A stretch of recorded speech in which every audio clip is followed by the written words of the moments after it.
सूर्योदय न्यूज में आप सभी का स्वागत है। भारत के दूसरे सबसे बड़े सार्वजनिक bank Punjab national bank Ahmedabad द्वारा सोमवार को आश्रम रोड पर स्थित Gujarat chamber of commerce and industry में एमएसएमई आउटरीच कार्यक्रम का सफलतापूर्वक आयोजन किया गया।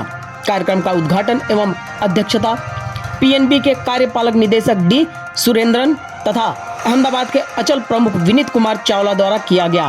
कार्यक्रम में उप अंचल प्रमुख शैलेश जोशी एवं अन्य अधिकारीगण उपस्थित थे। इस कार्यक्रम में विशिष्ट अतिथि के रूप में केंद्रीय सरकार के सहायक निदेशक टी के सोलंकी ने उपस्थित रहकर अपने विचार रखे। कार्यक्रम में विभिन्न ऋण सुविधाओं, सरकारी योजनाओं, डिजिटल बैंकिंग समाधान और एमएसएमई के लिए विशेष वित्तीय उत्पादों पर चर्चा की गई। कार्यक्रम में शहर के कई उद्योगपतियों ने उपस्थित रहकर पीएनबी की सक्रिय भागीदारी की सराहना करते हुए कई मुद्दों पर अपने अपने विचार रखे। उल्लेखनीय है कि अहमदाबाद के अलावा गांधीनगर में भी पंजाब नेशनल बैंक द्वारा एक आउटरीच कार्यक्रम का आयोजन किया गया, जिसमें डी सुरेंद्रन एवं अन्य अधिकारियों ने ग्राहकों से बातचीत की एवं उनके प्रश्नों का समाधान किया। We offer loan through our PNB loan point है। एक पीएनबी लोन पॉइंट में ये इट इज़ 10 लाख के ऊपर 1 करोड़ तक पीएनबी लोन पॉइंट में लोन देता है। एमसीसी भी है 1 करोड़ के ऊपर 100 करोड़ तक हम लोन देता है MSME. So we have quick turnaround time and we have digital offerings. Digital offerings are 4 clicks, 5 clicks away from new loan. Any customers अभी ऑटो वैलिडेशन होता है, वेदर आधार वैलिडेशन है, उद्यम पोर्टल वैलिडेशन है, GST validation है, सब कुछ validation through system करता है। एंड इंक्लूडिंग अकाउंट रीडिंग, अभी हमारा 7 अकाउंट हो, बाहर से अकाउंट, बाहर बैंक से अकाउंट हो, ऑल ऑटोमेटिक रीड होता है। रीड होके एक कैश फ्लो बेस्ड एक लिमिट बनता है। सो कैश फ्लो बेसिस में आपका ऑटोमेटिक अप्रूवल होता है। हमारा स्टेट में, गुजरात स्टेट में हमारा पीएनबी का आउटस्टैंडिंग है 10,000 करोड़ है। Immediately want to increase it to 50,000 crore immediately, because the Gujarat state is growing very fast compared to many other states, so that PNB wants to establish its position very strong in the growth of MSME in the state of Gujarat. Gujarat is basically, it is a textile focused. Today there are contractors available, solar panels are available, renewable energies are coming up, and there are some the cotton textile industries are coming, synthetic textiles are coming in Surat.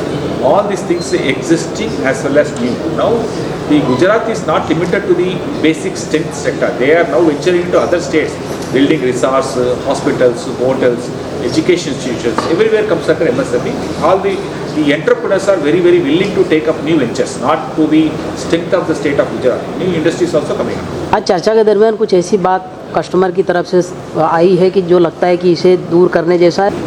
ऐसा कुछ अलग से नहीं आया। जो normal MSME के suggestions थे या ग्रीवेंसेस थे, वो हम लोगों के पहले ही पाइपलाइन में थे उनको इम्प्रूव करने का।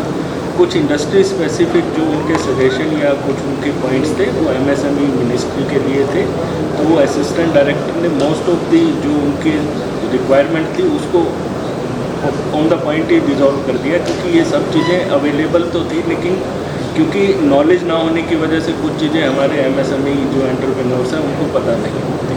तो मोस्ट ऑफ दी थिंग्स थी तो वो तो आज ही रिजॉल्व हो गई है। बाकी ये कॉन्टीन्यूस इम्प्रूविंग स्टेज रहेगी। डायनामिक सिचुएशन है, जब हम ग्रो करेंगे तो हमें अपने आप को अपडेट करना ही पड़ेगा। सभी एमएसएमई को गवर्नमेंट स्कीम और बैंक की प्रोसेस पता नहीं, तो how you handle and collaborate with? इसीलिए हम इस टाइप का एक जो प्रोग्राम करते हैं, जो जैसा मैंने आपको बताया आज ये 200 हमने लोकेशन पे किया था, तो इसमें हमारी जो भी स्कीम्स हैं उसको हमने पीपीटी के माध्यम से लोगों तक पहुंचाई, आपस में बात करके लोगों तक पहुंचाई। ऐसे ही जो सरकार की तरफ से एमएसएमई की स्कीम्स हैं वो असिस्टेंट डायरेक्टर एमएसएमई ने उन लोगों को बताया कि ये सुविधाएँ हैं, आप इस तरह से इसका लाभ उठा सकें।